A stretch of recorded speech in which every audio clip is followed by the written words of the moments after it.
50 obscure Spider-Man villains to fall asleep to welcome, dear listener. Tonight, we will gently wander through the quieter corners of Spider-Man's rogues gallery. In a calm and soothing tone, let us explore 50 lesser-known Spider-Man villains, drifting from one to the next in a soft, dreamlike journey. Each villain's tale will be told in a relaxing manner, noting their first comic appearance, issue, and year, their unusual abilities, and a brief backstory or notable fact. No need to worry about loud surprises here. Settle in, close your eyes, and float along as we meet these obscure foes of Spider-Man, one by one, in a slow, gentle parade of villains past and present. Digger first appearing in The Amazing Spider-Man Vol. 2, 51, March 2003.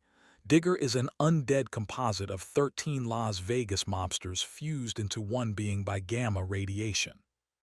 This patchwork monster, a modern Frankenstein's creature composed of the Vegas 13 gangsters, rose from a desert grave with immense strength and durability. His body, sustained by gamma energy, held the combined grudges of those mobsters, driving him to seek vengeance. Despite his fearsome appearance and raw power, Digger's motivations are rooted in a tragic past. In a storyline during the early 2000s, he battled Spider-Man, only to learn that his unstable form could not sustain his revenge.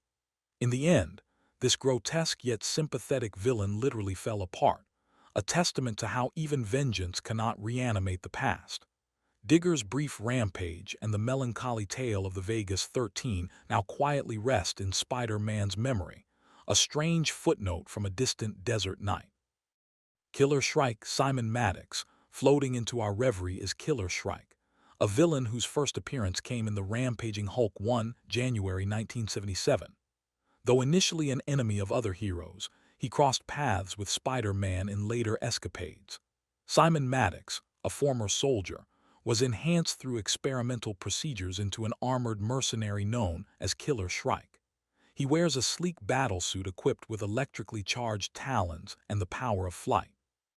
His suit's crackling energy emitters give off a subdued hum, far from any thunderous roar, allowing us to describe him softly.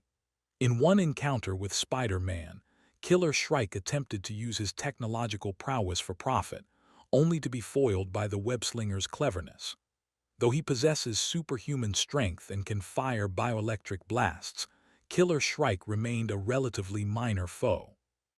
His story is a quiet reminder of Spider-Man's many technologically enhanced adversaries, men who sought power through science but found themselves gently caught in the hero's web. Today, Killer Shrike drifts in obscurity, his electronic talents and ambitions but a soft echo in Spider-Man's long history. Ringer Anthony Davis. Now we turn to a villain whose very weapons encircle his foes. The Ringer, first seen in The Defenders 51, September 1977, later tangled with Spider-Man in a subtle clash of wits. Anthony Davis was an engineer who crafted a suit armed with an array of gimmick rings, explosive rings, constricting loops, and circular projectiles of all kinds. In hushed tones, we recall how the Ringer's debut against other heroes ended in humiliation, prompting him to seek an easier target. Eventually, he challenged Spider-Man, hoping the rings of his namesake arsenal would ensnare the agile hero.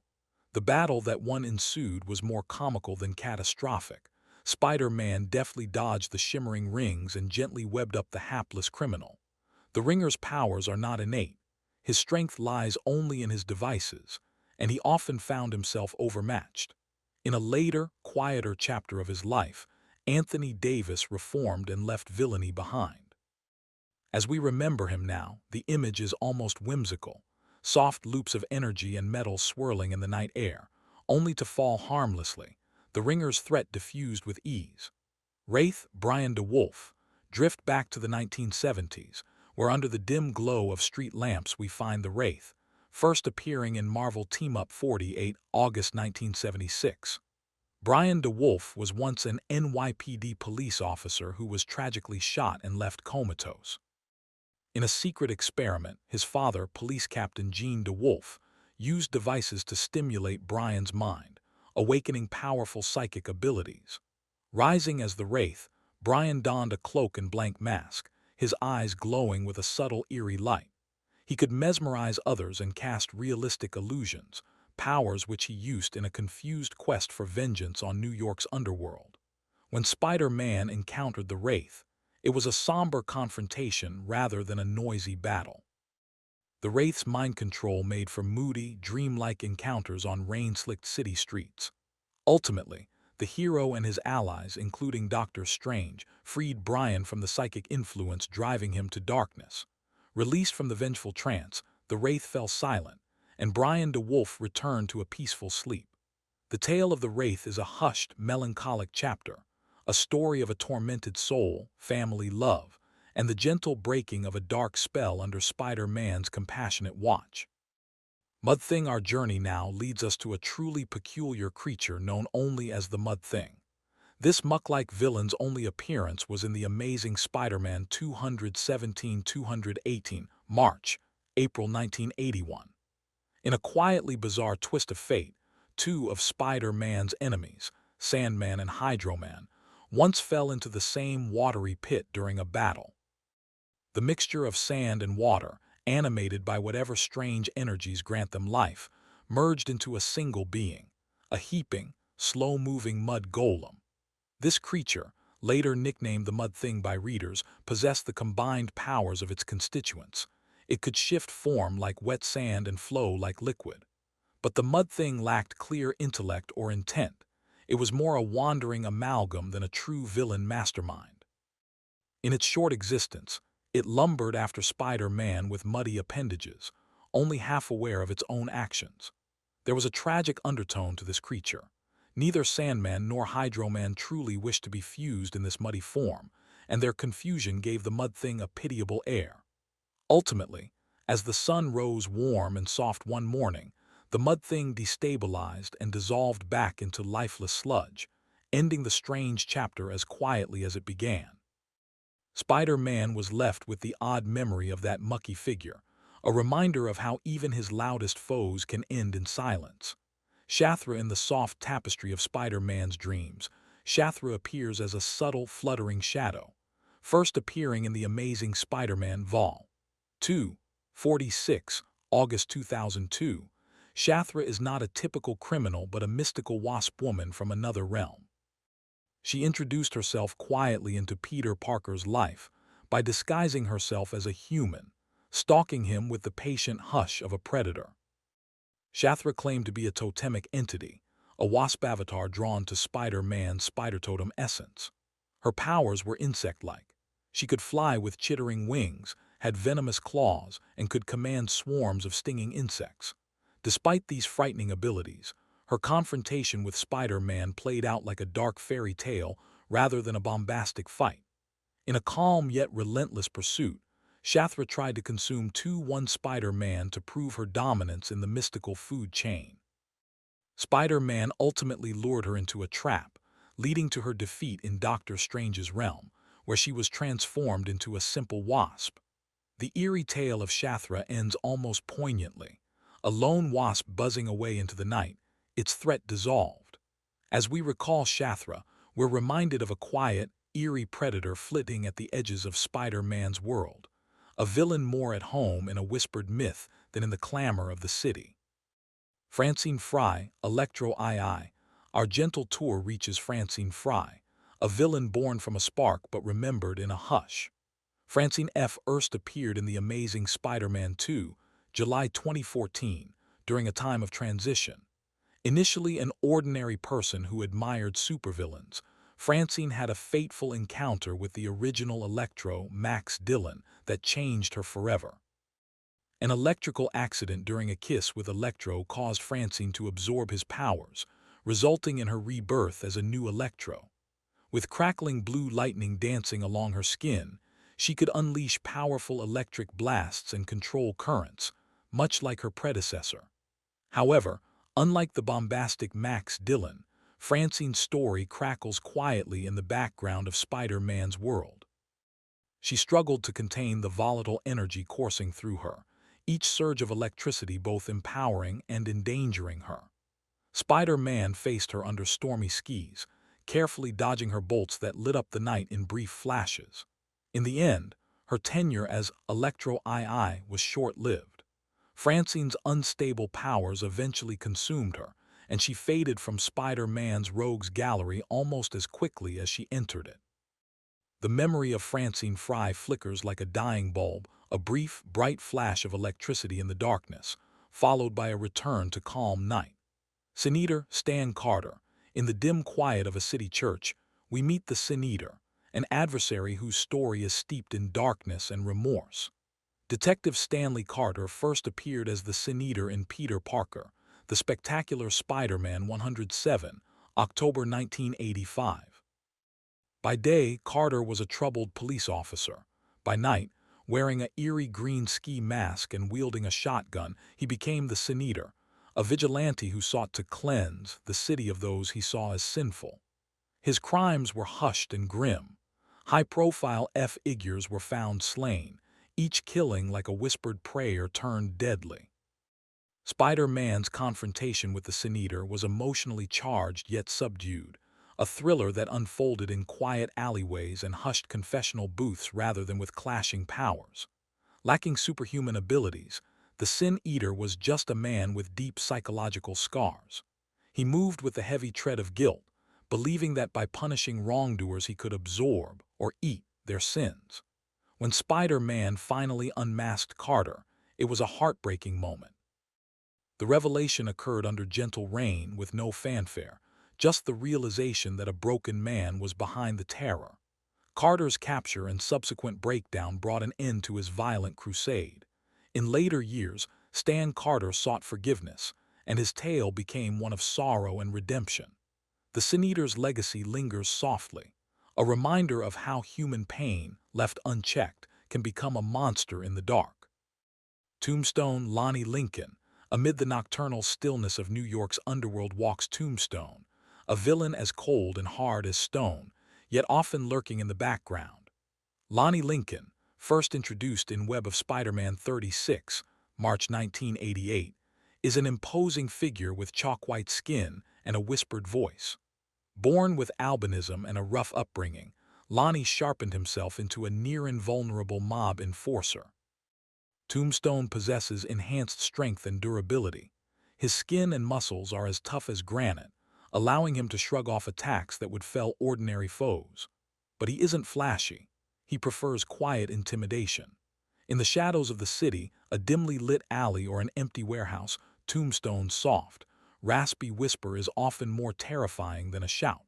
He crossed paths with Spider-Man through shared connections to reporter Joe Robertson, an old acquaintance of Lonnie.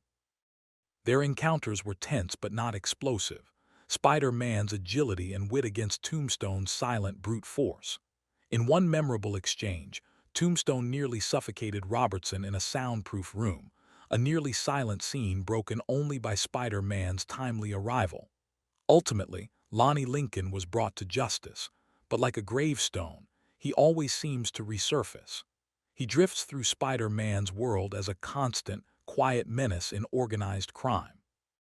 When we recall Tombstone now, it's like picturing a still statue in a moonlit graveyard, formidable, unyielding, and ever so quiet in his resolve. Puma Thomas Fireheart. Next, we tread softly to a lonely mesa under the moonlight, where Puma prowls. Thomas Fireheart, who debuted in The Amazing Spider-Man 256, September 1984, is a Native American businessman and warrior with the mystical ability to transform into a humanoid mountain lion. By day, he is calm and calculating. By night, or whenever duty calls, he invokes the Puma spirit within. In his transformed state, Puma boasts superhuman strength, razor-sharp claws, heightened senses, and feline agility, all wrapped in a majestic, fur-covered form. Yet despite these fearsome gifts, Puma's story in Spider-Man's life is one of honor and introspection. Initially hired to hunt Spider-Man, Fireheart engaged the web-slinger in a quietly intense duel on a city rooftop, leaping and clawing with predatory grace. Each movement was smooth and deliberate, more like a dance than a brawl. When Spider-Man earned his respect, Puma sheathed his claws and even became an occasional ally thereafter. In our gentle narrative, Puma's presence is almost reassuring, the low rumble of a distant purr rather than a snarl. He once even took it upon himself to clear Spider-Man's name in the Daily Bugle, showing his sense of honor. Now, imagining Puma, we see a solitary figure perched on a rock under the stars, amber eyes gleaming softly. A villain, a warrior, and at times a friend, Thomas Fireheart's Puma walks between worlds, his wild soul at peace in the quiet night. Boomerang, Fred Myers. Gliding into view with a playful twirl is Boomerang, a villain whose criminal career has often been more quirky than menacing. Fred Myers first appeared far from Spider-Man's world in Tales to Astonish 81, July 1966, but later became a recurring, if somewhat hapless foe for Spidey. A former baseball pitcher who resorted to crime, Boomerang armed himself with an arsenal of high-tech boomerangs as weapons. He has razor-edged boomerangs, explosive boomerangs, even gimmicked ones that emit gas or electrical charges. Despite such variety, Boomerang's confrontations with Spider-Man often carry a light-hearted air. He's agile and skilled at throwing, and the curved flight of his signature weapons adds a gentle whoosh to the night air.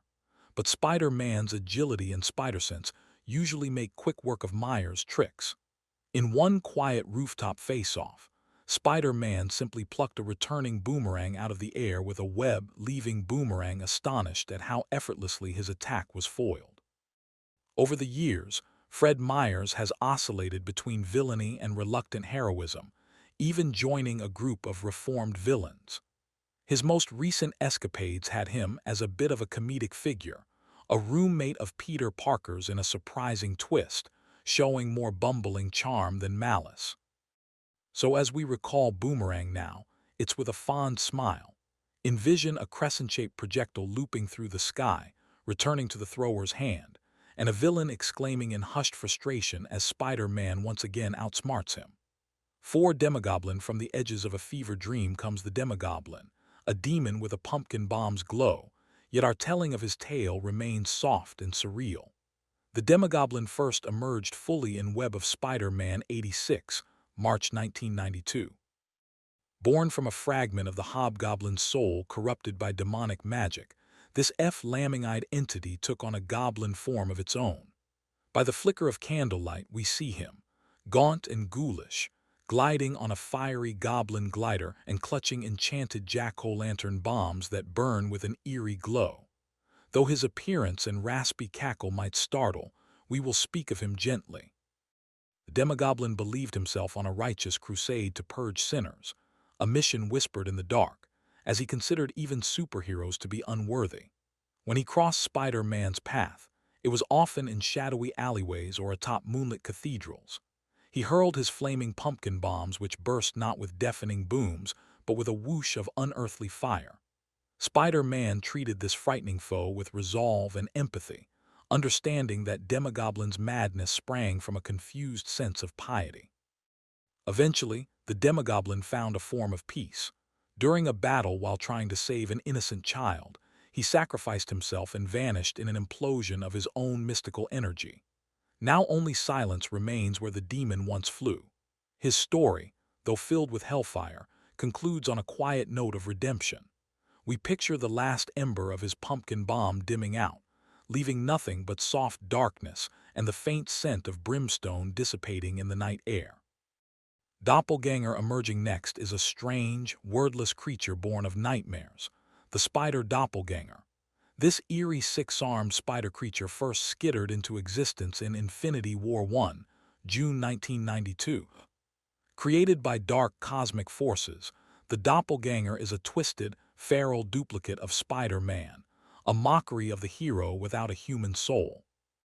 By the gentle light of our imagination, we see its form, multi-limbed, with razor claws and multiple glowing eyes, yet moving with a distorted mimicry of Spider-Man's grace.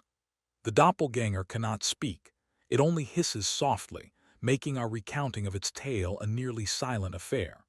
During the Maximum Carnage saga, this creature became a pet-like ally to the villain Carnage, following commands with an animalistic loyalty. Spider-Man's encounters with the doppelganger were unsettling but oddly subdued. In battle, the creature did not banter or roar.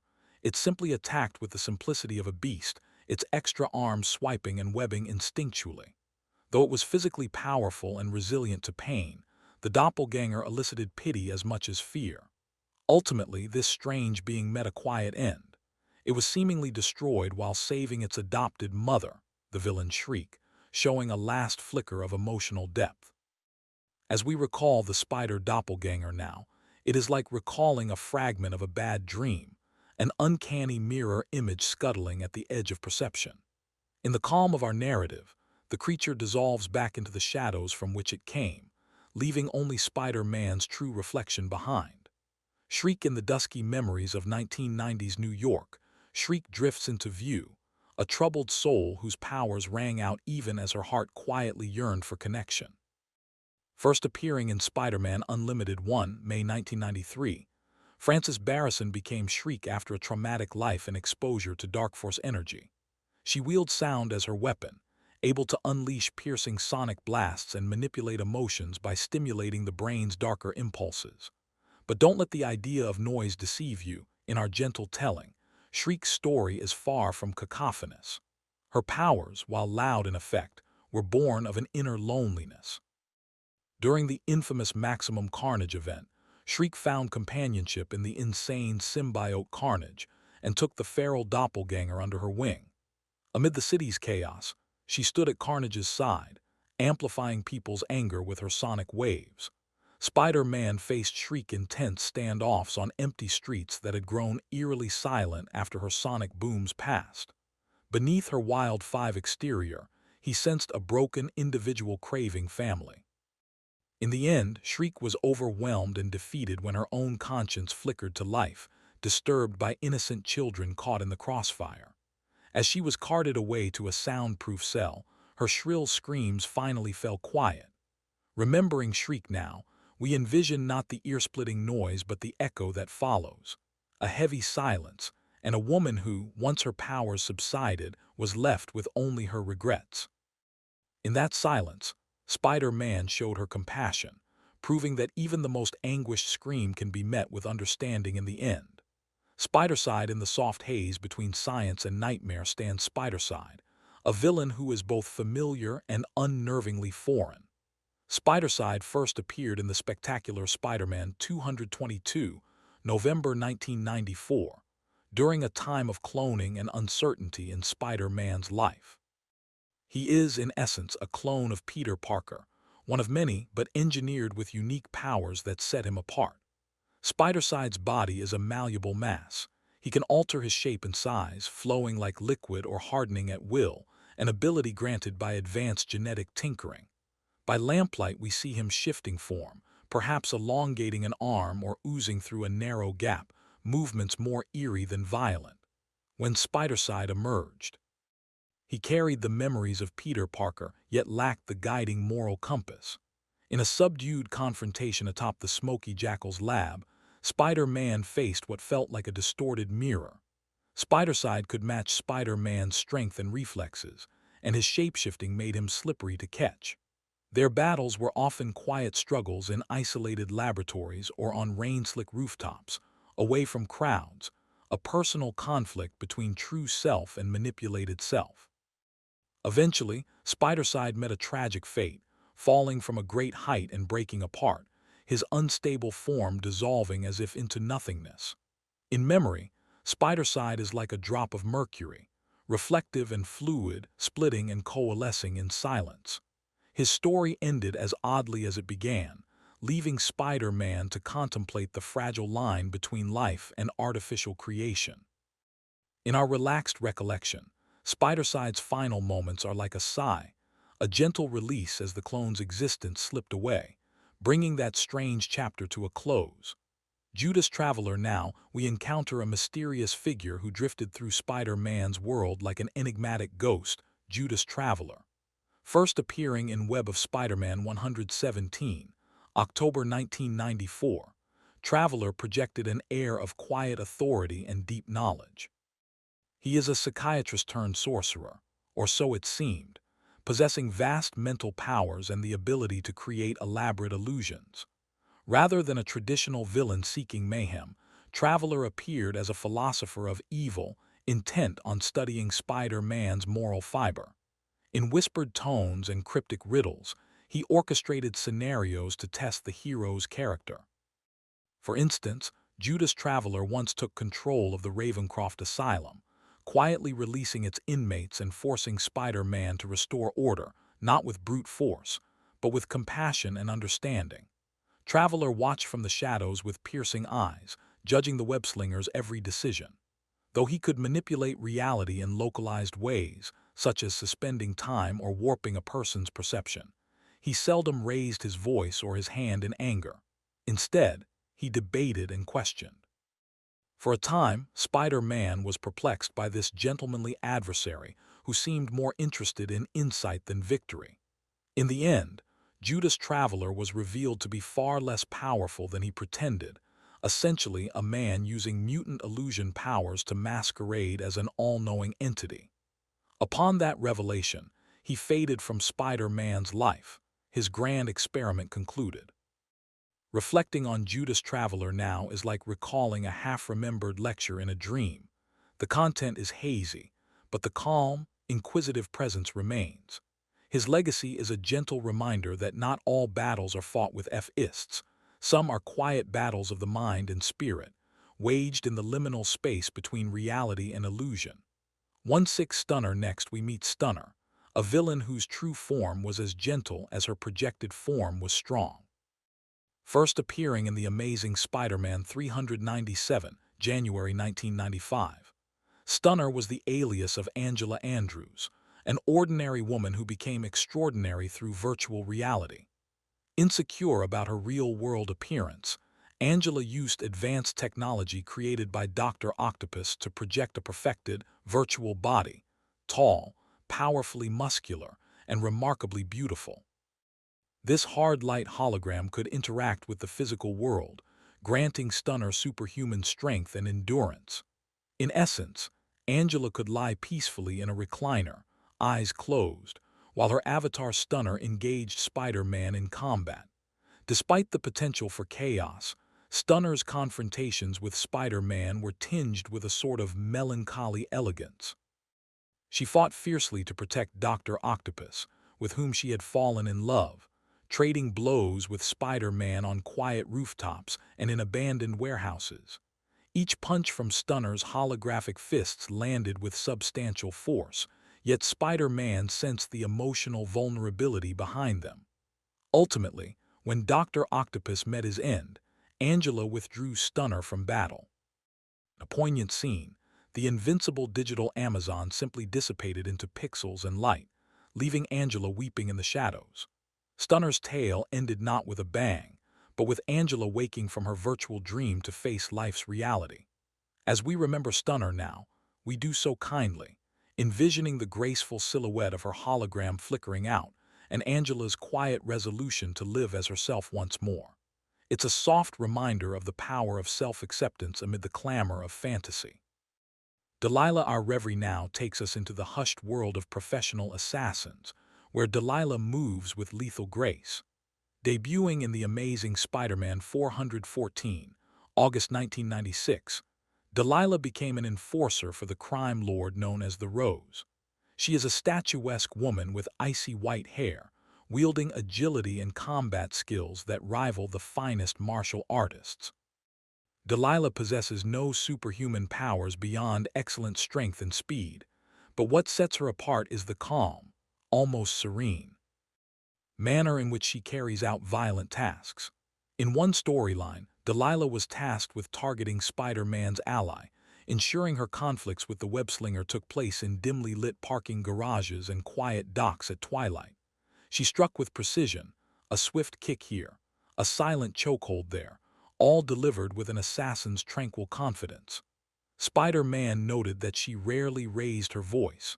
Instructions to her underlings were given in a cool, measured tone. When Spider-Man finally confronted her directly, their fight was intense yet strangely quiet, punctuated only by the scuff of feet on concrete and the thwip of webbing in the dark. Delilah ultimately failed in her mission and vanished back into the criminal underworld as discreetly as she had arrived. Unlike many villains who meet spectacular ends, Delilah's fate was simply to slip away, perhaps to find new employment under another kingpin. In our lullaby of villains, Delilah's chapter is a subtle one, the faint echo of a high-heeled footstep down an empty alley, the glint of a dagger under a pale streetlight, and then nothing but the night's stillness once more. Black Tarantula, Carlos Lamuerto, from the serene courtyards of South America arrives Black Tarantula, a villain wrapped in legend and honor. First mentioned in the Amazing Spider-Man 419, January 1997, and fully appearing in Spider-Man, Deadly Foes of Spider-Man 1, 1997, the mantle of Black Tarantula is held by Carlos Lamuerto. He is a tall, imposing figure who purportedly gained his powers through a mystical ritual. With superhuman strength, rapid healing, and mastery of martial arts, Black Tarantula can strike with the force of a quiet storm. Yet despite his fearsome abilities, Carlos carries himself with the quiet dignity of a warrior. When he came to New York, it was not with fanfare but with purpose, seeking to expand his influence while adhering to a personal code. Spider-Man's encounters with Black Tarantula were intense but marked by respect. In one encounter, under dim warehouse lights, Spider-Man's flurry of 7 blows barely budged this stoic foe. Black Tarantula moved deliberately, almost silently, countering with powerful strikes that Spider-Man likened to being hit by a freight train. However, when civilian life was endangered, Black Tarantula surprisingly spared innocents, showing a noble side. Ultimately, after testing Spider-Man's mettle, Carlos withdrew to avoid an unnecessary fight, bowing ever so slightly, a gesture of mutual respect, before vanishing into the night. In later years, Black Tarantula even aided Daredevil and considered atonement for past wrongs.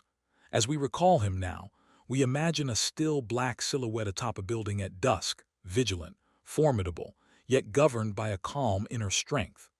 The Black Tarantula's presence in Spider-Man's saga is like a deep breath, steady, controlled, and gone in a moment, leaving only the sense that something powerful had passed by. FACADE in the quiet whir of a mechanized suit, we find FACADE, a villain whose true identity remains one of Spider-Man's unsolved mysteries. First appearing in Web of Spider-Man 113, June 1994, FACADE is an armored figure, the name standing for Fully Armored Combat and Defense Exoskeleton, a mouthful that the villain mercifully shortened to the elegant acronym. The armor itself was shiny and green, equipped with advanced weaponry like repulsor blasts and enhanced strength servos, yet it moved with an almost soundless efficiency. The enigma inside the suit never revealed themselves. Their modulated voice emitted only curt, businesslike statements through the helmet's speaker. Spider-Man's lone confrontation with FACADE took place on a calm night outside the Daily Bugle offices. The armored foe ambushed a minor supporting character, prompting Spider-Man to intervene. Their battle was swift and surprisingly muted, fists striking metal with dull thuds, energy beams humming then dissipating against brick walls. Just when Spider-Man seemed poised to get answers about who was inside the suit, FACADE retreated under the cover of darkness, vanishing into the cityscape without a trace. The mystery person within was never unmasked, and in the comic pages that followed, the secret simply faded away. Recounting FACADE now feels like describing a brief, passing encounter with a ghost in a machine. We are left with only the soft mechanical echo of that green armor and an unsolved question hanging gently in the air, a riddle that Spider-Man and we have learned to accept may never be answered. Stegron the Dinosaur Man listened closely, and you might hear the distant rustle of ancient leaves and a low hiss carried on the wind. It heralds Stegron the Dinosaur Man. Stegron first lumbered into Spider-Man's world in Marvel Team-Up 19, March 1974, born from a blend of science and prehistoric life. Once Dr. Vincent Stegron, he injected himself with dinosaur DNA extracted by Dr. Kurt Connors, the lizard. Under the pale light of a full moon, Stegron transformed into a semi-humanoid stegosaurus, towering and orange-scaled, with a powerful tail tipped in spikes. Despite his fearsome appearance, Stegron's saga is more mournful than monstrous. He sought to create a primeval sanctuary in the present day, a dream of peaceful dinosaurs roaming free. Spider-Man encountered Stegron in the hush of a winter night, the dinosaur man's massive form silhouetted against skeletal trees. Stegron could telepathically command dinosaurs, or fossilized ones reanimated, and he moved with a heavy grace, each step a dull thump on the cold ground. Their clash in Central Park amid model dinosaurs was oddly serene. There were no blaring sirens or screaming crowds, only Spider-Man's gentle pleas and Stegron's growling determination. Ultimately, as snow began to fall softly, Stegron was subdued, the cold weakening his reptilian body until he entered a state of hibernation. Spider-Man ensured the slumbering dinosaur man was kept safe and warm, showing compassion for this being out of time. In the end, Stegron's fate is a quiet one. He occasionally reawakens, usually with far gentler intentions than his frightening form suggests. As we imagine him now, we see a massive creature curled up in a peaceful snooze, steam rising from his 8 nostrils in the winter air, a prehistoric relic dreaming under a blanket of snow, longing for a world lost to time. Calypso under the dim glow of flickering candles and the distant beat of drums, Calypso enters our tranquil narrative. First appearing in the Amazing Spider-Man 209, October 1980, Calypso Ezeli is a voodoo priestess from Haiti whose path crossed Spider-Man's in mysterious ways. She is often remembered for her connection to Kraven the Hunter, acting as both lover and dark muse to him. Calypso herself possesses no traditional superpowers, but she commands arcane rituals, dark magic, and mind control, weaving spells as one might hum a lullaby. In one notable story, after Kraven's demise, Calypso sought to torment Spider-Man as an act of twisted vengeance and grief. She resurrected the lizard Kurt Connors under her control and set him loose, all while lurking in the shadows, whispering incantations to fuel his rage. Spider-Man eventually confronted Calypso in the ruins of a voodoo shrine. The encounter, though charged with danger, played out in eerie quietude, Spider-Man maneuvering carefully, and Calypso swaying almost hypnotically to unheard rhythms. With gentle resolve, Spider-Man broke her hold on the lizard and disrupted her ceremonial artifacts. Defeated, Calypso vanished into the darkness with a soft, haunting laugh echoing in the air. Her influence faded like smoke from snuffed candles. Calypso's story in Spider-Man's life is like a brief, dark melody. When it ends, one isn't left with fear so much as a melancholy note. She would resurface only sparingly in later years, each time a bit more subdued. Now, as we recall her, we feel the faint scent of incense and hear the distant echo of drums, reminders of Calypso's quietly sinister presence that once cast a spell on Spider-Man's nights. Styx in the quiet half-light between life and death creeps Styx, a villain whose touch is as deadly as a withered autumn leaf. First appearing in Web of Spider-Man 36, March 1988, Styx is one half of the mercenary duo Styx and Stone. His real name is Jacob Ishorn, but all that really matters is his curse. Anything Styx touches with his bare hands disintegrates and decays. We meet him in a hushed laboratory, his skin ashen and eyes downcast, for he himself is a victim of this power, unable to touch even the simplest living thing without destroying it. Together with his partner Stone, a man armed with high-tech weapons, Styx was hired to kill Spider-Man.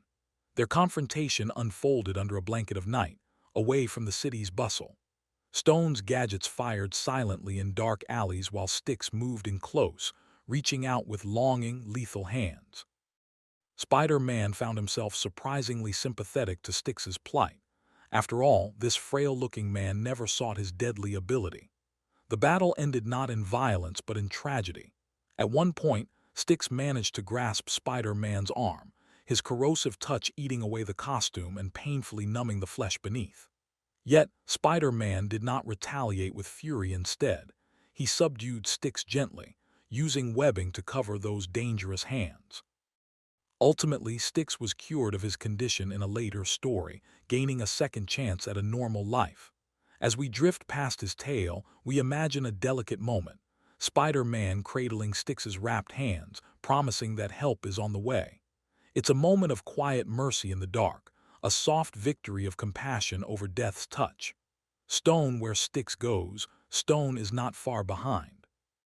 Gerald Stone, first appearing alongside Styx in Web of Spider-Man 36, March 1988, is the other half of the unlikely pair. If Styx embodies a ghostly touch, Stone is all about cold hardware and steadfast resilience. A brawny man armed with advanced technology, Stone wears a suit bristling with weapons, concussion blasters, lasers, and body armor that clanks ever so softly as he moves. During their mission to eliminate Spider-Man, Stone acted as the Nine protective partner, laying down covering fire and constructing barriers to corner the web-slinger. Picture him in a dim alley, standing firm like an actual stone wall while Styx lingers in his shadow. Stone's demeanor is stoic and quiet. He rarely speaks, letting the low hum of his powered armor announce his presence. In the confrontation with Spider-Man, Stone's strategy was methodical.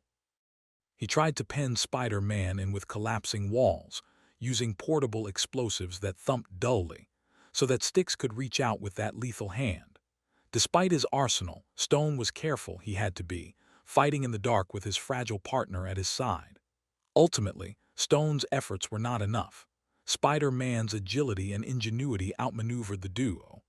After their defeat, one could almost sense relief in Stone, relief that the conflict was over without greater harm done. Later, when Styx was cured, Stone stepped away from villainy as well, a loyal friend following the path to redemption. In remembering Stone, we sense solidity and loyalty. He is like a large, quiet rock at the edge of a stream, unmovable when faced head-on, but eventually gently bypassed by the flowing current of Spider-Man's perseverance. Morlun silently stalking through the strands of the great web, Morlun arrives in our narrative with an air of inevitable fate. First appearing in The Amazing Spider-Man 30, June 2001, Morlun is an ancient, vampiric being who feeds on the life essence of animal totems, and Spider-Man, bonded with the spider totem, became his ultimate quarry. Morlun is tall, deathly calm, and almost indestructible. He does not rush or roar. He hunts with the patient certainty of time itself. When Morlun confronted Spider-Man, it felt like the city itself held its breath. Their battles lacked witty banter or noisy theatrics. Morlun would stride forward steadily, eyes locked on Spider-Man, and each punch he threw landed like a wrecking ball in slow motion. Spider-Man was rattled by the silence and relentless nature of this pursuer. For days, Morlun chased him, appearing at unexpected moments on a quiet subway platform at a deserted midnight street, always with that cold, hungry stare. In the end, defeating Morlun required Spider-Man to tap into something deeper and more primal within himself, aided by luck and allies. Morlun was temporarily stopped, dissolving into dust after an encounter with Spider-Man's irradiated blood. But even in death, he made no scream. Morlun simply disintegrated with a soft sigh of ashes, as if returning to the ages he came from. Though he would later return, as all ancient evils tend to, the memory of Morlun that lingers is one of quiet dread. He was a predator that did not need to raise his voice. The soft tap of his cane and the measured cadence of his steps were enough to freeze the blood. As we drift past Morlun now, we are thankful for the silence that follows in his wake, a peace hard won after the most understatedly intense trial Spider-Man ever endured. Typeface by a deserted city printing press, we meet Typeface, a villain whose theme is as quirky as his crimes were minor. First appearing in Spider-Man's Tangled Web 4, November 2001. Gordon Thomas was a disillusioned sign maker who took on the persona of Typeface as an outlet for his grievances. With a 10-chest plate emblazoned by a giant letter and an arsenal of letter-themed weapons, like explosive T, S, and razor-sharp punctuation, Typeface's approach to villainy verged on the absurd. But in our bedtime chronicle, we treat him kindly. Typeface's motivation stemmed from feeling overlooked and underappreciated by society, themes more sad than scary. In a quiet caper, he once attempted to sabotage a billboard factory at midnight, aiming to teach the city a lesson through missing letters on signs. Spider-Man intervened under the gentle glow of neon letters, trading puns with the pun-loving criminal. The confrontation was short and almost comical. Typeface hurled giant metal letters like silent frisbees, which Spider-Man easily dodged or caught in webs. The factory only sounds were the faint hum of machinery and an occasional clang of a falling letter. Upon defeat, Typeface slumped to the ground, more defeated by life than by Spider-Man's punches. Seeing this, Spider-Man offered a bit of encouragement to the downcast villain, suggesting Gordon could put his talents to better use. The police led Typeface away without any struggle, just a gentle escort of a man who realized his crusade was misspelled from the start. In our calm reflections, Typeface stands not as a figure of fear but almost as a parable, a reminder that even in the world of heroes and villains, some conflicts are but whispers of personal disappointment, resolved in understanding rather than violence. Shadrach in the flicker of a failing light bulb, the tortured spirit of Shadrach makes his presence known, first appearing in the Amazing Spider-Man Vol. 2, February 1999. Shadrach was born from tragedy. Formerly a scientist named Gregory Hurd, also known as Override, he became cursed by an ancient tablet's power, his body consumed by mystical hellfire that left him in constant pain. Now a being of crackling energy and charred armor, Shadrach glowed with a fierce orange light. Yet, for all that fiery imagery, his story with Spider-Man is remembered like a dim, sorrowful flame. Driven mad by agony, Shadrach sought out powerful artifacts to end his suffering, bringing him into conflict with Spider-Man and Iceman one cold night. Their encounter occurred in a quiet museum after hours. Shadrach's heat set off sprinklers, so a gentle rain fell indoors, hissing into steam against his fiery form. Spider-Man moved carefully, not wanting to worsen Hurd's torment, while Iceman's presence helped keep Shadrach's flames in check with a cool mist. In the end, Shadrach's anguish reached a climax. He found a moment of clarity and remorse, realizing the harm he'd caused. With a final, self-sacrificial act, Shadrach allowed his own energy to burn out to save innocence, effectively ending his cursed existence. As his fire dimmed, he thanked Spider-Man softly for trying to help. The villain vanished in a wisp of smoke and ash, leaving behind only the quiet patter of water droplets in the scorched museum hall. Shadrach's tale flickers in memory as a gentle tragedy, a reminder that even those who burn bright with fury may just be seeking relief from pain. In the silence after Shadrach's flame was snuffed, Spider-Man was left with empathy for the man who briefly burned too brightly for this world. Coldheart, a chill wind blows, and with it comes Coldheart, a villainess cloaked in sorrow and ice. Coldheart, real name Kateri Dizarant, first appeared in Spider-Man Unlimited 1, May 1993. A former government agent and mother, she took on the mantle of Coldheart after personal tragedy, the loss of her son which she blamed on violent superheroes. Garbed in a light blue suit that emitted an aura of cold, Coldheart wielded twin swords that could project freezing energy, slowing down even the nimblest opponents. When she targeted Spider-Man during the Maximum Carnage events, it was not out of malice toward him specifically, but a desperate attempt to stem what she saw as chaos in the streets. Their confrontation unfolded at night on a quiet suburban street, far from the city's noise. Coldheart's blades hummed softly, leaving trails of frost in the air. Spider-Man noticed that even as she fought fiercely, tears glinted in Coldheart's eyes. Her movements were disciplined and graceful, like a melancholy dance on ice. Spider-Man, ever empathetic, tried to reason with her, even as a thin layer of 11 rime coated his costume from near misses of her swords. In the end, Spider-Man managed to disarm Coldheart not just physically, but emotionally. He spoke to her loss, calming her rage. She broke down in quiet sobs, the icy armor around her heart finally cracking. Rather than a triumphant capture, the scene concluded with Spider-Man gently comforting Coldheart until authorities arrived. She surrendered without resistance, the night air growing still and silent as her powers subsided. In our gentle journey, Cold Heart's chapter is tinged with compassion. We remember the subtle crunch of frosted grass under Spider-Man's feet, and the fragile peace that came when a grieving mother let the cold within her thaw, if only for a moment. Gog through the veils of the savage land's misty jungles comes Gog, a massive creature who, despite his intimidating size, is but a lost being far from home. Gog first appeared in The Amazing Spider-Man 103, December 1971, as an alien monster brought to Earth by an ill-fated space mission. Standing stories tall, with green scaly skin and a powerful tail, Gog resembles a humanoid reptile simultaneously awe-inspiring and oddly innocent in demeanor. Spider-Man encountered Gog during an adventure in the prehistoric savage land. In the humid quiet of a primeval forest, Gog lumbered through ancient trees, guided by a childlike loyalty to his human master, the villainous Kraven, who sought to use Gog for his own ends. When Spider-Man engaged the giant, it felt like a sequence from a tranquil nature documentary turned surreal. Spider-Man nimbly dodging Gog's huge sweeping arms, all to the backdrop of distant bird calls and rustling foliage. There was no malice in Gog's bright eyes, only confusion and obedience. Recognizing this, Spider-Man avoided hurting the creature, instead using clever maneuvering to entangle Gog and calm him down.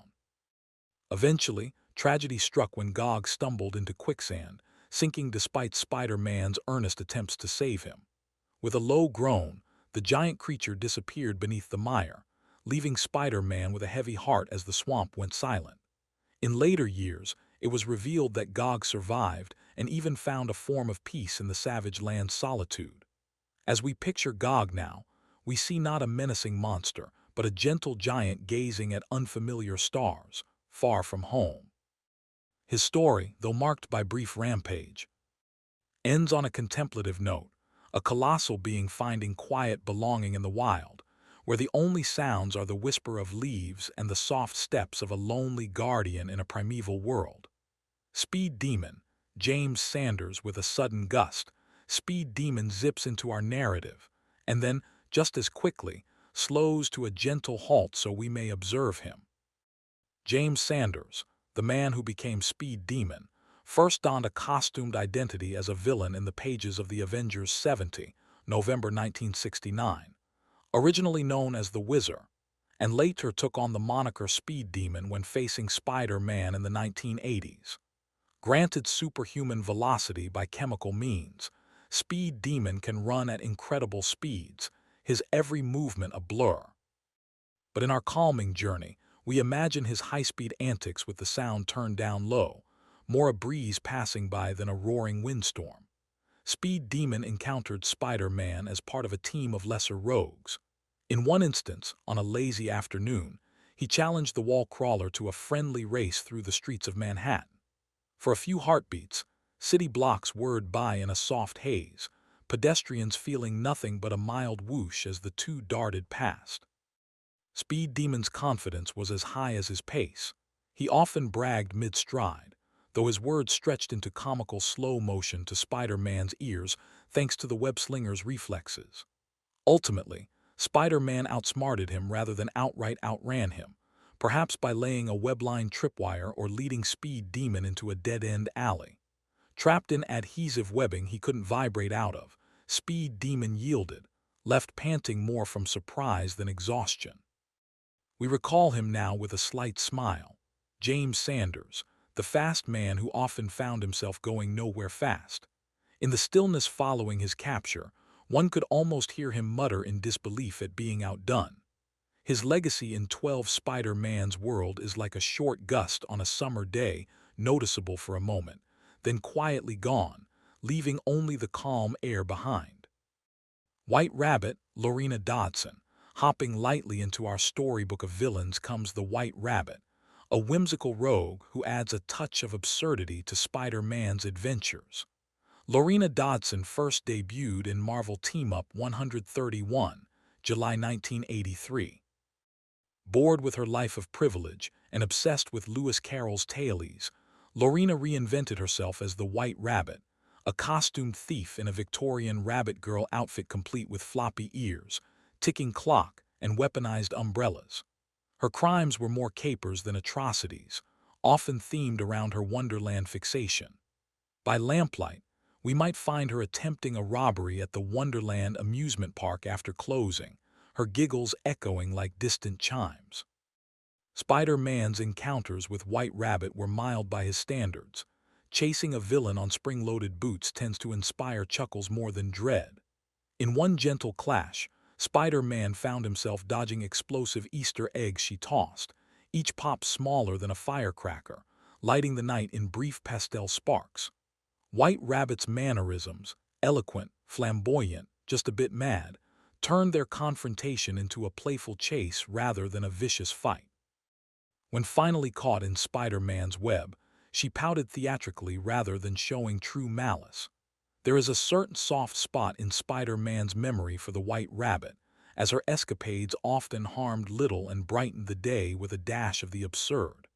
After serving brief jail stints, Lorena would pop up again occasionally, usually teaming with other quirky villains for minor heists. As we picture her now, we see a silhouette in the moonlight. A woman in a frilly coat and rabbit ears tiptoeing along a rooftop, an overstuffed sack of loot, perhaps stolen teacups and tarts, slung over her shoulder. The image feels like something out of a child's dream, making the White Rabbit a strangely comforting entry in this gallery, a reminder that not all of Spider-Man's adversaries lurk in nightmares.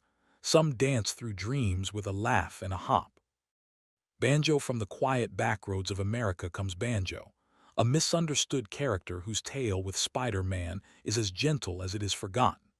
Banjo first and only appeared in the spectacular Spider-Man 156, November 1989, alongside his twin brother Bug-Eye. Born with physical deformities and mutant powers, Banjo, a burly, super-strong youth and Bug-Eye small and telepathic, grew up isolated in Appalachia. Tired of being ostracized, the twins ventured to New York looking for acceptance or at least a way to be seen. Banjo's power is simple. He possesses tremendous strength and resilience, but the heart that guides that strength is innocent. When Spider-Man encountered Banjo and Bug-Eye, it was in a deserted construction site at dusk. There was no villainous plot at play. The brothers were defending themselves from cruel opportunists, and Spider-Man entered the fray mistakenly thinking the twins were the aggressors. Banjo swung steel girders with a childlike clumsiness, not truly intending harm, as Bug-Eye's telepathy filled Spider-Man's head with the twins' sad life story. Realizing the truth, Spider-Man ceased fighting and instead offered help. In a tender scene under the half-built scaffolding, Spider-Man gently spoke with Banjo, treating the hulking, disfigured teen not as a monster but as a person deserving kindness. Banjo's tearful eyes and relieved smile told the story. He had never wanted to be a villain. Thanks to Spider-Man's intervention, Banjo and Bug-Eye were given aid rather than punishment, and they quietly returned to the countryside where they could live in peace. The memory of Banjo is like a soft folk song, a little melancholic, a little hopeful. In our relaxed recollection, we see the silhouette of a large boy on a porch at twilight, plucking a banjo string perhaps, his small brother beside him, and both feeling a little less alone in the world because a hero showed them understanding on a quiet New York night. 13 Bug-Eye skipping hand in hand with Banjo's story is his twin brother Bug-Eye, a gentle soul whose gift and burden is the power of the mind. Also introduced in Spectacular Spider-Man 156, November 1989, Bug-Eye, real name Abner, is physically the opposite of his brother, small, slight, and frail, but gifted with telepathic and telekinetic abilities. Growing up in the secluded Appalachian hills, Abner and his brother were taunted for their differences. Abner's oversized, expressive eyes earned him the nickname Bug-Eye, yet behind those eyes lay empathy and intelligence. When Spider-Man encountered the twins, it was Bug-Eye's telepathic cry that alerted him to their true nature. During the confrontation at the construction site, Bug-Eye did not attack. Instead, he reached into Spider-Man's mind with a gentle touch, sharing the feelings of fear and loneliness that he and Banjo had carried for so long. For Spider-Man, it was a flood of raw emotion that nearly brought him to tears. The twins meant no harm, they only lashed out from pain. The fight halted quietly as understanding dawned. Bug-Eye then used his telekinesis in a surprisingly tender way. He lifted away a heavy beam that had trapped an innocent bystander during the commotion, carefully and without fanfare, showcasing a desire to help despite his suffering. In the aftermath, Spider-Man cradled the exhausted Bug-Eye, who was no more dangerous in that moment than a tired child. The authorities, guided by Spider-Man's plea, ensured the twins were treated at a hospital rather than a prison, emphasizing care over containment. We remember Bug-Eye now with fond compassion, a boy whose gift let others finally hear his unheard pain. In the still night of our tale, perhaps we imagine Abner back home, lying under a broad sky full of stars, no longer hearing the sting of others' cruelty in his mind, but instead the gentle chorus of crickets and the steady love of his big brother by his side. Corona, Dagny Forrester, in the gentle glow of a city recovering from illness, we find Corona, a villain whose arrival was as timely as it was uncanny. Dagny Forrester first appeared in the spectacular Spider-Man 176, May 1991, during a story that, in retrospect, feels eerily prescient. Dagny was a brilliant but overzealous scientist working on an experimental virus. An accident in her lab granted her a fiery energy aura and the ability to emit virus-like plasma blasts, and perhaps unhinged her mind. Taking the name Corona, she mistakenly believed unleashing a controlled plague would force humanity to become stronger. Yet, our recounting drifts more to the mood of the tale than its catastrophe. When Spider-Man encountered Corona, the city was hushed by fear of a spreading sickness dubbed the Soho fever. Streets were unusually quiet, a soft anxiety hanging in the air. Corona herself glowed with a feverish light, but she spoke in surprisingly calm, measured tones, a scientist proud of her hypothesis. High above, on the rooftop of a dimly lit hospital, Spider-Man faced Corona.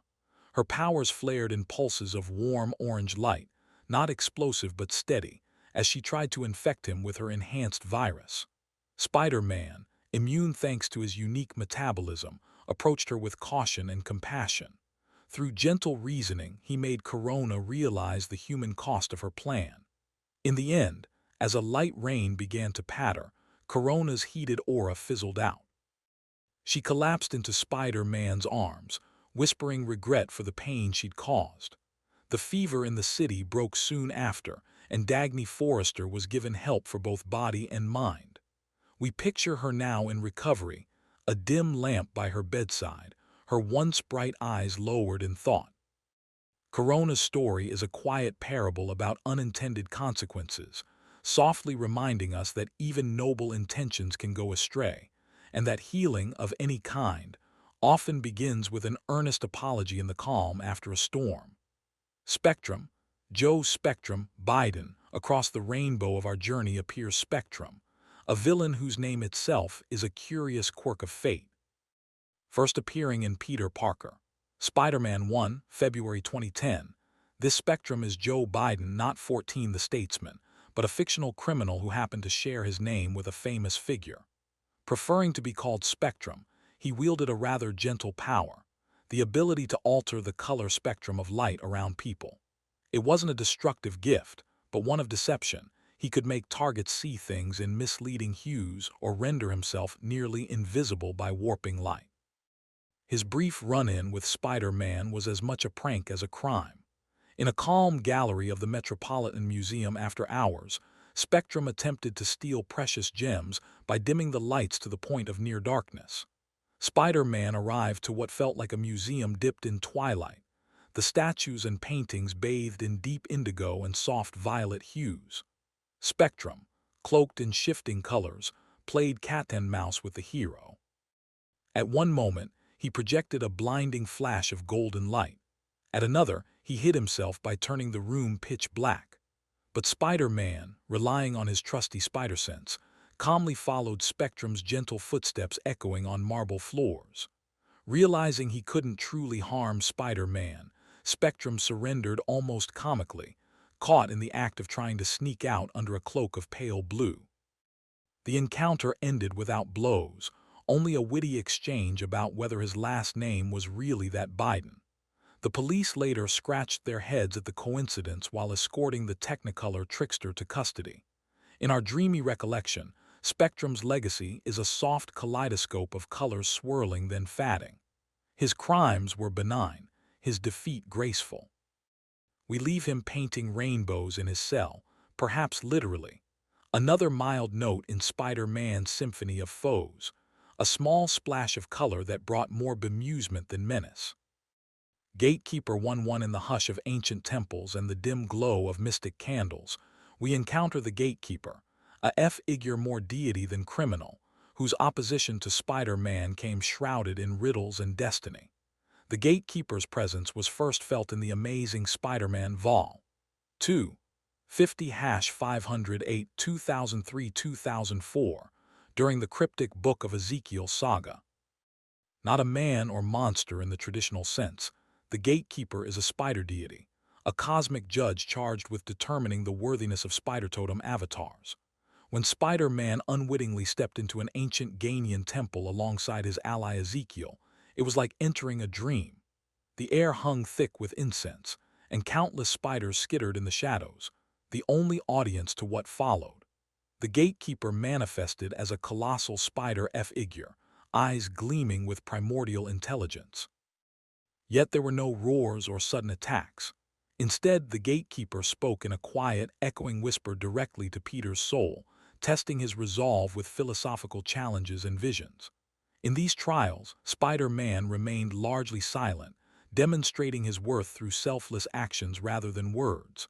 At one point, as a swarm of spiders enveloped him, Spider-Man did not thrash or panic.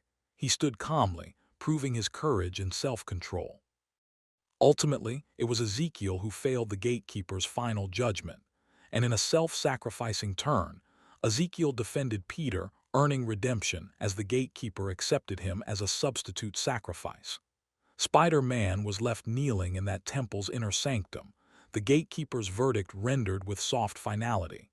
In the end, the deity dissolved into a mass of harmless arachnids, skittering away into cracks in the stone.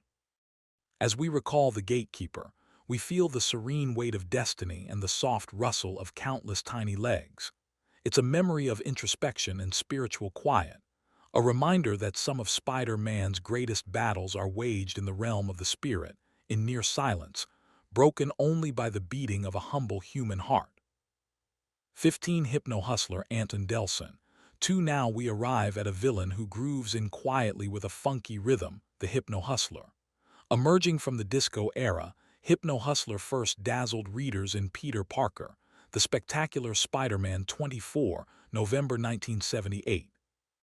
Anton Delson was a small-time singer who fronted a band called the Mercy Killers, and he wielded a unique weapon, music. Dressed in a flamboyant 1970s outfit complete with mirrored visor and platform boots, Hypno-Hustler used his electric guitar to project mesmerizing sound waves. His boots even hid canisters of knockout gas, released with a tap dance flourish. But fear not, his is a tale of mellow mischief rather than malice. In a cozy nightclub bathed in multicolored lights, Hypno-Hustler once entranced an entire audience and attempted to rob them while they swayed, smiling vacantly under his spell. Spider-Man, alerted by the odd late-night silence around the usually lively club, slipped in through the back. What he found was almost comical, a dance floor of immobilized patrons, eyes glazed, moving in slow motion to Hypno-Hustler's funky jam. With a gentle thwip, Spider-Man muted the guitarist's amplifier by webbing the speakers. As the music died, the crowd blinked awake in confusion. Hypno-Hustler attempted a getaway using his gas-emitting boots, but a quick-witted quip from Spider-Man, "Time to face the music, hustler," was followed by a webline yoink that sent the would-be DJ tumbling. In the quiet that followed, the villain was as harmless as a singer caught lip-syncing, his hypnotic power silenced, leaving only a slightly embarrassed man in garish attire. The authorities arrived to the muffled sound of disco still echoing in their heads, and Hypno-Hustler went quietly, perhaps humming a tune. Today, he's remembered with a chuckle.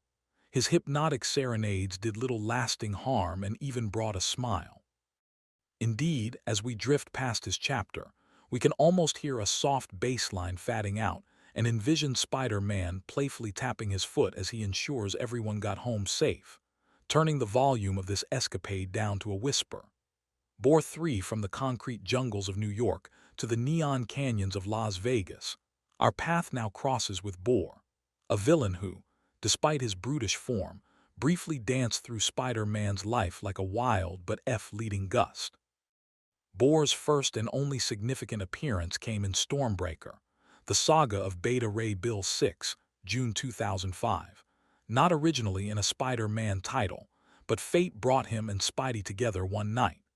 Bore was once an ordinary hippopotamus in a zoo, curiously enough named Mrs. Fluffy Lumpkins, until the High Evolutionary uplifted him into a humanoid boar-like mutant. Standing over 7 feet tall, with tusks and a bristly mane, Bore possessed immense strength and durability, but also the demeanor of a confused, aggressive youth. One late evening, Spider-Man found himself teaming up with the alien hero Beta Ray Bill to quell a sudden rampage in Times Square. Bore had been transported from Las Vegas and dropped into Manhattan's bustle, a disorienting change that left the big guy scared and lashing out. Amid the normally cacophonous heart of the city, this confrontation felt strangely intimate. The streets were unusually empty, evacuated as a precaution, so Bore's grunts and heavy footfalls echoed against the tall buildings. Spider-Man approached with empathy, dodging Bore's panicked swipes and trying to soothe the beast with gentle tones. Beta Ray Bill, understanding that Bore was more frightened than evil, used a soft cosmic energy net to restrain him without harm. Together they calmed the creature, whose pointed ears drooped once he realized he was safe. In a quietly tender moment under the electronic glow of billboards, Bore stopped fighting and even let Spider-Man pat his arm reassuringly. Soon after, the authorities, aided by scientists, contained Bore humanely, promising to relocate him somewhere peaceful. As we bid Bore farewell, we imagine him on a spacious sanctuary farm, snuffling contentedly under the morning sun. His brief misadventure is a reminder that sometimes those who roar the loudest simply need a gentle guiding hand and a bit of understanding in the night. 16 White Dragon from Chinatown's whispering alleyways emerges the sleek silhouette of the White Dragon, a martial artist and gang leader whose menace is felt in silence and swift motion. This White Dragon, real name Danny Ketchum, though not to be confused with other characters of the same moniker, appeared in the Amazing Spider-Man 184, September 1978, leading the Dragon Lord's gang during a turf war. Dressed in flowing white robes with a dragon emblem, he cultivated an aura of cool discipline. The White Dragon had no superpowers beyond his extraordinary kung fu prowess and the loyalty of his gang, but those served him well in the dimly lit backstreets he sought to control. Spider-Man encountered him on a tranquil night beneath paper lanterns swaying gently in the breeze. The confrontation was more like a duel in an empty dojo than a brawl. The White Dragon moved with deliberate grace, his attacks precise and almost soundless. Each block encounter from Spider-Man was met with a respectful nod or a narrowed gaze from the dragon, as if testing the spider's resolve. They exchanged few words. The White Dragon believed in action over talk. Ultimately, Spider-Man's agility and clever use of webbing tipped the balance. In a final move, Spider-Man created makeshift sticky nunchucks by webbing 2 garbage can lids together and disarming the White Dragon without so much as a loud clang. Disarmed and webbed to a fire escape, the White Dragon conceded defeat with a quiet, stoic glare. Police arrived to break up the gang, and the White Dragon went without resistance, his dignity bruised but intact. The memory of this encounter carries a meditative calm more akin to a scene from a martial arts film than a typical superhero clash. We can almost hear the distant echo of a gong and see the moonlight reflecting off a dragon motif as the white dragon closed his eyes in surrender. In Spider-Man's long journey, the white dragon is a brief chapter written in elegant, hushed strokes of combat, a reminder that even in battle, honor and tranquility can find a place. Hazmat Dr. Keith Kalam. Beneath the soft fluorescent hum of a late-night laboratory, we find Hazmat, a villain born from science and cautionary tales. Dr. Keith Kalam was a dedicated chemist who, after a lab accident involving experimental chemicals, found himself imbued with an uncanny ability to project and control toxic substances. His first and only significant run-in with Spider-Man occurred in an industrial complex on the city's outskirts, a quiet facility filled with the gentle whir of ventilation fans and the faint odor of solvents. Donning a modified hazmat suit to contain his powers, Kalam took the name Hazmat and embarked on a misguided quest to prove the dangers of chemical irresponsibility by threatening the very people who ignored his safety warnings. Spider-Man intervened on a drizzly evening, finding Hazmat holding a small group of factory supervisors at bay inside a containment chamber. The scene was strangely serene. The hostages sat calmly, thanks to Hazmat's insistence that he meant them no immediate harm, and Hazmat's suit glowed a dull green under the emergency lights. As Spider-Man entered, Hazmat released a slow cloud of noxious gas, not as an aggressive attack but as a deterrent. It hung in the air like a gauzy curtain. With deliberate gentleness, Spider-Man used a web shot to activate the sprinkler system, the falling water suppressing the fumes in a soft patter. Face to face now, they spoke in low tones. Spider-Man empathized with Dr. Kalam's frustrations and gradually convinced him that this was not the way to bring about change. Hazmat's shoulders slumped under the weight of realization as he surrendered, carefully powering down his suit. The hostages were freed unharmed, stepping out into the rain-soaked night with newfound respect for lab safety. As police quietly escorted Dr. Kalam away, Spider-Man offered a few encouraging words about using his brilliance to help others. Hazmat's story, while brief, ends on a note of hope rather than menace. We're left with the soft image of rain diluting the last traces of chemical fog and a once agonized scientist finding a safer path. In Spider-Man's gallery of rogues, Hazmat remains a cautionary whisper, a reminder that even our 17 gentlest tools can become dangerous if we're not careful, and that understanding is often the best neutralizer of all. Empathoid drifting in like an invisible sigh comes the empathoid, an unusual antagonist that was less a being and more a disembodied force of emotion.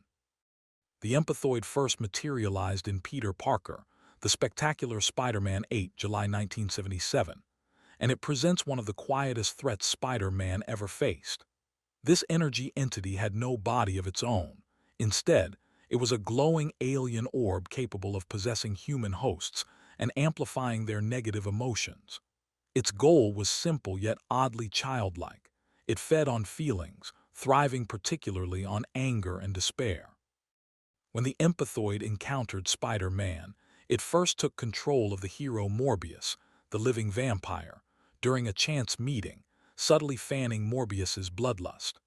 Spider-Man noticed Morbius acting more feral than usual one night on a Manhattan rooftop. There was no cackling villain to taunt or punch, only an old ally's inexplicable rage to subdue. As Spider-Man restrained Morbius in a gentle web cocoon, a shimmering orb slipped out of Morbius's unconscious form. The empathoid revealed, searching for a new vessel. Curiously, the entity tried to latch onto Spider-Man next, seeking to stoke whatever anger lay within him. But inside the calm, resolute mind of Peter Parker, the empathoid found not fury, but steadfast determination and compassion. For a brief moment, Spider-Man felt a pang of unexplained irritation, perhaps a flicker of old guilt or frustration, but with a centered breath he let it go. Deprived of strong negative emotions to exploit, the empathoid faltered.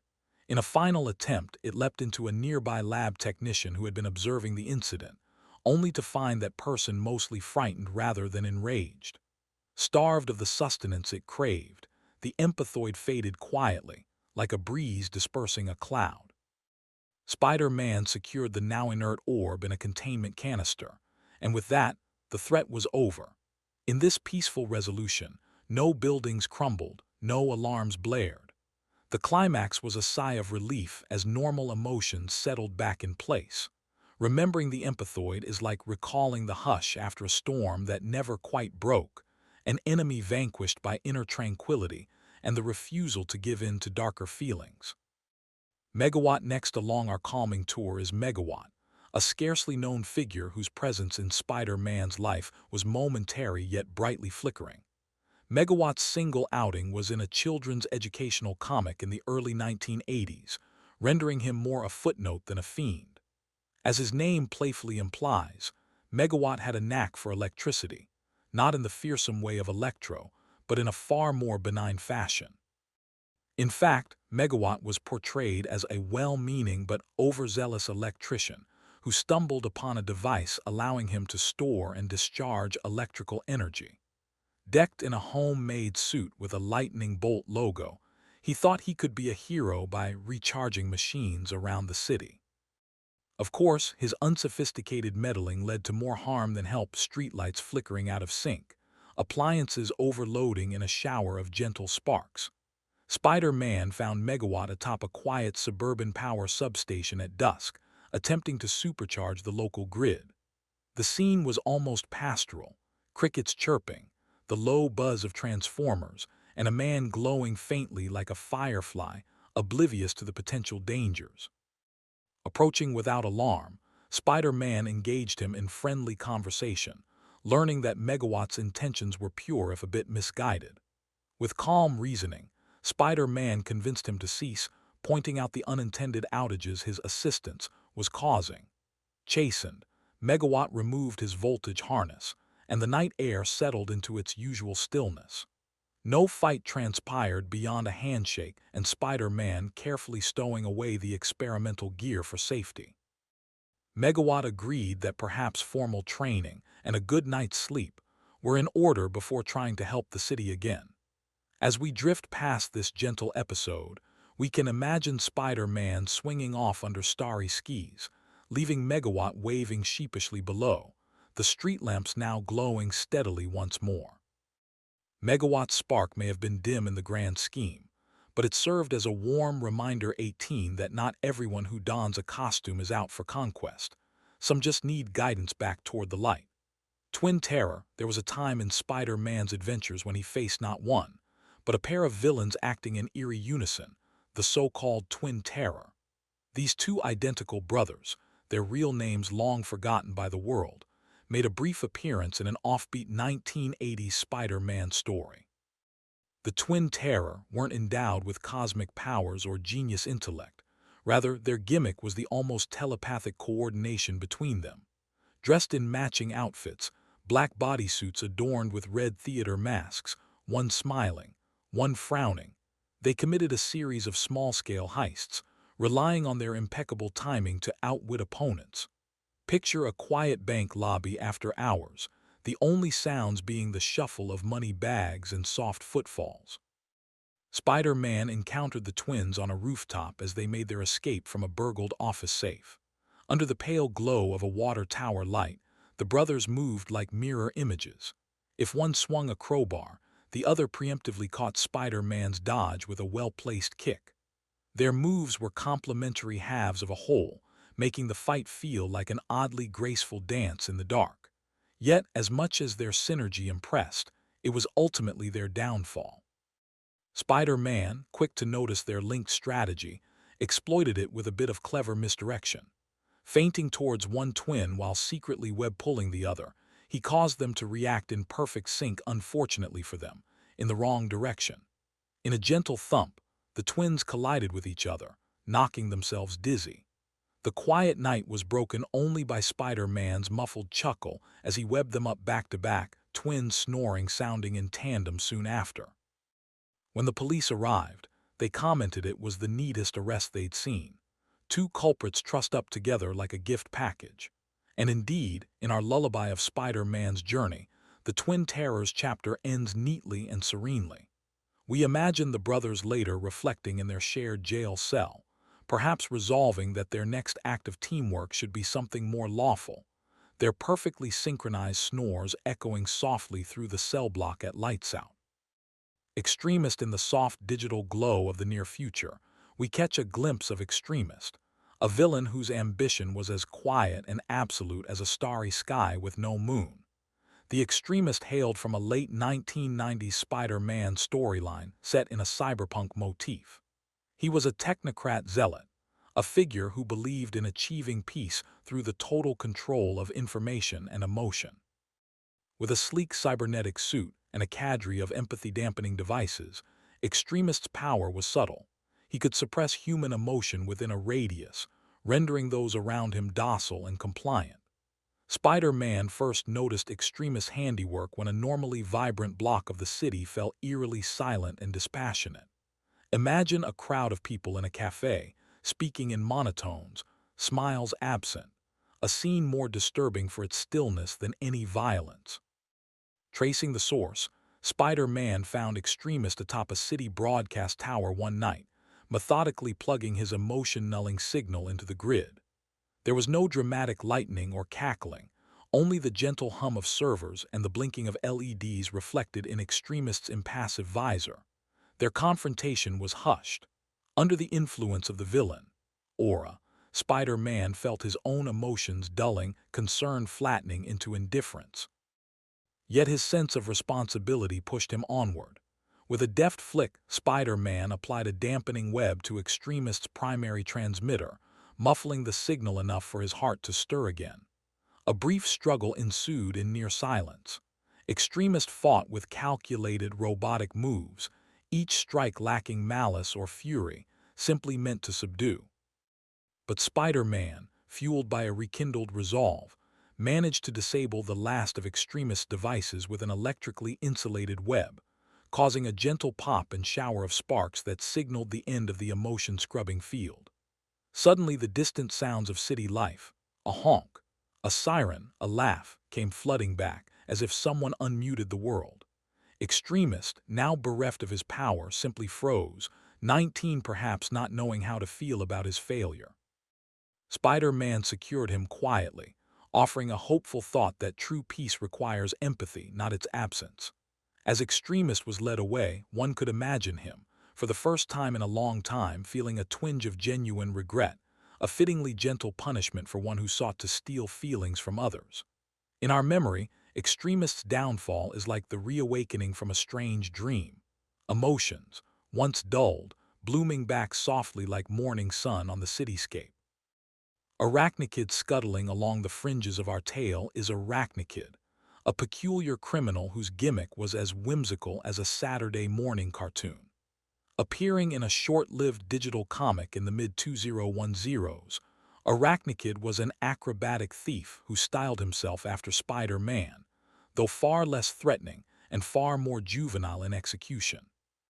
Donning a homemade costume that mixed spider-like goggles with a hoodie and sneakers, this teenager claimed he was Spider-Man's biggest fan and future sidekick. But he decided the fastest way to get Spidey's attention was by causing a bit of mischief. His crimes were relatively harmless parkour-assisted burglaries, each announced with cheeky graffiti tags saying, "Arachnakid was here." For a time, Spider-Man heard rumors of a mini Spider-Man leaping across rooftops and giggling away into the night. When Spider-Man finally caught up to Arachnakid, it was on a quiet rooftop playground of an elementary school at dusk. There the young thief was in the middle of returning a bag of candy he'd borrowed from a corner store, feeling guilty. Spider-Man approached softly, and rather than a fight, what followed was an earnest heart-to-heart under the dimming sky. Arachnakid excitedly demonstrated his moves, admittedly impressive flips and wall crawls, thanks to suction cup gloves. And Spider-Man, arms crossed in amused patience, offered gentle critique. The kid had heart but was clearly walking a dangerous line imitating Spider-Man without powers or experience. In lieu of harsh punishment, Spider-Man gave the wannabe a mild lecture on responsibility, the same words another once gave him, delivered now in a calm, guiding tone. Chastened yet appreciative, Arachnakid agreed to hang up his hoodie and focus on school, perhaps joining the gymnastics team instead of prowling after dark. As a gesture of goodwill, Spider-Man even let the kid swing alongside him on a spare webline for a block, a quiet, thrilling ride through the evening air, before dropping him safely at home. In our gentle recollection, Arachnakid's story leaves a sweet note. We see a young dreamer being set back on a positive path not through punches or webs, but through understanding and a bit of mentorship. It's the kind of almost heartwarming footnote that reminds Spider-Man why he inspires others, and reminds us how a hero's kindness can echo softly in someone's life for years to come. Raptor Damon Ryder. There are nights when the past comes softly knocking on Spider-Man's door. Such was the case with Damon Ryder, known as the Raptor, who emerged in the Amazing Spider-Man 608-610, 2009 storyline.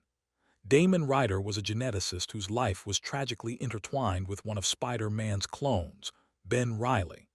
After a lab fire claimed Ryder's family, an event he believed was caused by Ben Damon's grief mutated into a quiet, simmering obsession. Transforming himself through self-experimentation, he spliced his DNA with that of prehistoric raptor dinosaurs, gaining enhanced strength, talons, and a ferocious instinct. Yet unlike the loud roar one might expect from a dinosaur man, Ryder's vendetta was cold and methodical. Spider-Man encountered Raptor in the attic of a suburban home, where Ryder had tracked down Aunt May, hoping to draw Peter, Ben's brother, into a confrontation. It was dusk. The house was still, save for the creaking of floorboards under Raptor's clawed feet. Spider-Man arrived in time to intercept the menacing silhouette creeping through the hallway. Their fight was tense but subdued, Spider-Man taking care to lure Raptor away from Aunt May's vicinity and outside into the open, all while trying to reason with the bereaved scientist. Under the 20-pale glow of a street lamp, Raptor lunged with predatory grace, but his eyes glistened with tears as much as fury. Spider-Man deftly ensnared Ryder's arms with webbing, and with a gentle, empathic earnestness in his voice, told Damon he understood his pain. This acknowledgement caused the Raptor to falter more effectively than any blow. In the silence of that quiet street, Damon Ryder slumped to the curb, his talons slack, the primal anger giving way to human sorrow. The authorities arrived and led the Raptor away peacefully, the only sound the soft chirr of nighttime crickets filling the air. Spider-Man watched with a heavy heart, wishing things could have been different for Damon. As we drift past this poignant tale, we feel the delicate balance between vengeance and forgiveness. The Raptor's story ends not in a feral scream, but in resignation and the first steps of a man coming to terms with his grief, illuminated by the gentle strobe of a police cruiser easing down a sleepy lane. Blood Spider. From the annals of clandestine training camps comes Blood Spider, a silent adversary molded in Spider-Man's image but lacking his guiding conscience. Introduced quietly in The Amazing Spider-Man 367, October 1992, Blood Spider was one of 3 skilled mercenaries trained by Taskmaster to imitate the fighting styles of the Avengers. As his code name suggests, he was tasked with emulating Spider-Man. Clad in a red and blue suit deliberately similar to Spider-Man's, Blood Spider possessed athletic prowess, reflexes, and gadgetry, like synthetic web shooters, that made him a dark mirror to our hero. Spider-Man encountered Blood Spider during a covert operation against a criminal organization. It was a moonlit dockside warehouse, where crates and shipping containers stood like silent sentinels. In that stillness, 2 silhouettes clashed in acrobatic display across the rafters and beams. One the genuine Spider-Man, the other his blood-themed imposter. They moved with uncanny similarity, flips, web-like lines, and quick kicks that broke the air with soft whooshes. The difference lay in their intent. Where Spider-Man fought to minimize harm, Blood Spider struck to incapacitate with cold efficiency. Yet even as Spider-Man felt a pang of unease facing a twisted version of himself, he maintained a calm focus. Using tactics Taskmaster hadn't taught, Spider-Man feigned a stumble, luring Blood Spider into a confident leap, right into a sticky web net waiting between pillars. With a thud and a surprised gasp, Blood Spider was caught. He wrestled against the webbing in frustrated silence, eyes narrowing behind his mask as Spider-Man approached. Rather than gloat, Spider-Man spoke softly. "It's not enough to have the skills, pal. It's how you use them." The subdued words hung in the warehouse gloom as Blood Spider ceased struggling, perhaps contemplating the quiet wisdom in them. When SHIELD agents arrived to take Blood Spider into custody, he offered no resistance, merely sat enmeshed in web, shoulders slumped. In our dreamy recollection, the encounter ends with Spider-Man perching briefly by his captured double, a mentorly hand on Blood Spider's shoulder before departing into the night. The only sound remaining was the distant lap of harbor waters, and maybe a sigh from a man who realized that imitating a hero in appearance is easy, but echoing the hero's heart is another matter entirely. Hippo amidst the soft murmur of a city zoo after closing time, we meet Hippo, a villain who is more a whimsical wonder than a wicked foe.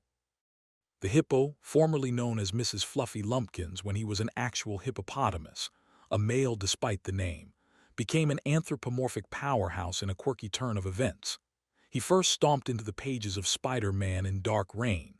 The sinister Spider-Man won August 2009, having been uplifted by the High Evolutionary's experiments. Imagine a 7-foot-tall hippo man wearing purple trunks and an apologetic grin. That's our hippo. His abilities are straightforward. Immense strength and durability, akin to the real animal's might, but now walking on 2 legs. Yet, despite a brief foray into crime, mostly out of confusion and hunger, Hippo's story comes across as endearing rather than malevolent. One night, Spider-Man found Hippo 21 attempting to break into a bakery, not for money, but for the fragrant promise of fresh pies cooling by the window. The scene was almost comical, the massive hippo gently trying to squeeze through a door frame, muttering about strawberry rhubarb. Spider-Man approached without alarm, softly landing behind the hulking figure. Startled, Hippo turned quickly, too quickly, and his bulk accidentally knocked over a display of cupcakes, leaving him looking utterly mortified. In a soothing tone, Spider-Man struck up a conversation, learning that Hippo was not truly vicious, just a bit lost in the big city and constantly peckish. Rather than a fight, Spider-Man resolved the situation by guiding Hippo out of the bakery after allowing him one treat and talking with him under the streetlights. He even pointed Hippo towards the city's animal sanctuary, a place that could better accommodate a gentle soul in a giant's body. The police, who arrived moments later, were persuaded to treat Hippo not as a criminal mastermind but as an escaped exotic. Hippo went along peacefully, clutching his pie and thanking Spider-Man in a deep, rumbling voice for his kindness. As we reminisce now, the hippo's tail leaves a sweet taste. We see him now happily lumbering in a sanctuary's meadow, a favorite pastry in hand, causing no trouble beyond snoring too loudly during afternoon naps. His chapter in Spider-Man's saga is a soft reminder that empathy can turn even the gruffest beast into a friend, and that sometimes a snack and a chat can save the day. Hotshot in the final flickers of our journey, a figure known as Hotshot steps forward, though gently, without fanfare. Hotshot is an obscure villain from the early 2000s, one whose flame burned briefly and softly in Spider-Man's orbit. A former stunt performer with a penchant for pyrotechnics, Hotshot developed a suit that granted him the ability to generate and shoot small fireballs from his gloves.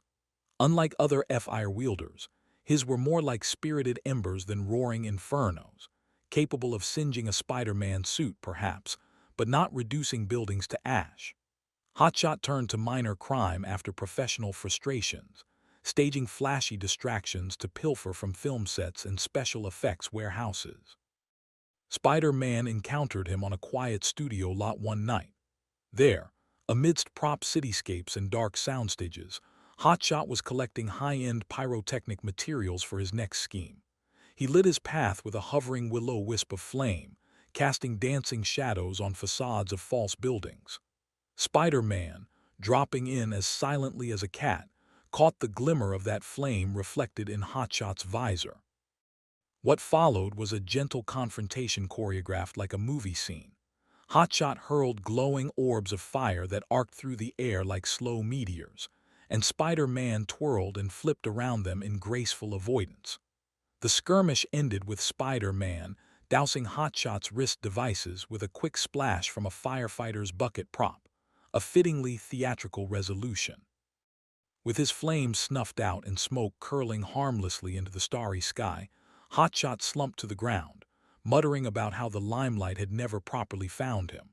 Spider-Man, in his ever-gentle way, consoled the downcast daredevil, suggesting that there are better ways to shine than by stealing spotlights. When the authorities arrived, Hotshot surrendered without resistance, leaving the set as quietly as a closing scene. Now, in the afterglow of this final story, we imagine Hotshot perhaps finding a new calling, maybe teaching pyrotechnic safety or coordinating fireworks shows, where his love for spark and flame can bring joy rather than alarm. As our relaxed tour of villains draws to a close, Hotshot's subdued flicker is a reminder that not every villain ends in infamy. Some simply fade out, learning that the warm applause of an honest crowd beats the lonely crackle of illicit flames any day. As we conclude this gentle odyssey through Spider-Man's obscure foes, we settle back into the quiet night. Each villain we met was like a star in the sky, some bright, some dim, all a part of Spider-Man's vast universe. And much like stars, though they seem fearsome in tailies, here they've twinkled softly, lulling us toward sleep. In these calm reflections, even the most bizarre adversaries have shown a human side or a lesson learned. The city that never sleeps now grows still, and our friendly neighborhood Spider-Man watches over it in peace. 22 Rest now, dear listener, knowing that even in a world of villains and vigilantes, understanding and hope shine quietly, guiding us to a new dawn. Sweet dreams.